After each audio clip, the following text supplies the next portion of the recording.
ఈ శరీరం ఏంటో తెలుసా? ఈ శరీరమే నిజంగా సుఖమైతే నరకం కూడా సుఖంగా ఉండాలన్నాడు. ఎలా ఆలోచించాడో చూడండి. ఏమిటి శరీరం? నువ్వేమనుకుంటున్నావు? శోభ, సౌందర్యం, మంగళం, ఇవి కదా సాధారణంగా నువ్వు కోరుకునే పదాలు. అలాంటి లక్షణాలు ఏమైనా శరీరంలో ఉన్నాయా అని అడిగాడు ఇక్కడ.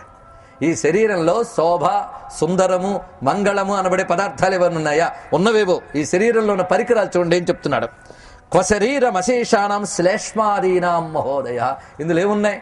శ్లేష్మం, చీము, నెత్తురు, ఎముకలు, పేగులు, మాంసం, ఇవేగా.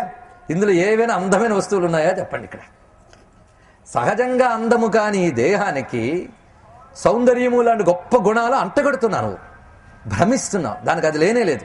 కనుక సౌందర్యాదులు భావన మాత్రమే తప్ప సహజము కావు శరీరానికి. ఎంత జగ్గా చెప్తున్నాడు.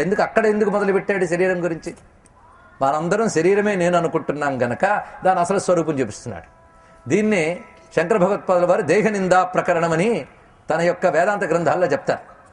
ముందు నువ్వు ఏదని మమకారం పెట్టిపోతున్నావో అది దాని మీద మమకారం చంపాలి ముందు దానికి. అప్పుడు కదా వైరాగ్యోదయం జరుగుతుంది. ఇదంతా భ్రమ మాత్రమే. కనుక శోభ, మహా సౌందర్యము ఇత్యాది భ్రమలు ఇవన్నీ కూడా. అంతేగాని సౌందర్యం అనే గుణం దీనికి ఎక్కడుంది? స్వాభావికంగా ఇవన్నీ కూడా వికారములతో కూడినవి, శ్లేష్మాది వికారములతో కూడినది. పైగా నరకాల్లో ఏం చేస్తారు? నెత్తుట్లో పడేస్తారు, చీములో పడేస్తారు. మరి ఆ చీము నెత్తురే నీలో పడేస్తున్నాయి. ఇవే నీవు సుఖము అనుకున్నట్టయితే నరకం కూడా సుఖమే కదా నాయన. పైగా అగ్నే శీతేన తోయస్య తృష భక్తస్య చక్షుధ క్రియతే సుఖకర్తృత్వం త్వద్విలోమస్య చేతరేహి. వేదాంతాన్ని ఎంత చక్కగా చెప్తున్నాడు చూడండి. అగ్ని సుఖమా? సుఖమే. ఎప్పుడు? శీతేన, చలి వల్ల అగ్ని సుఖం అనిపిస్తున్నది. అదేవిధంగా నీరు దాహము వల్ల సుఖం అనిపిస్తున్నది.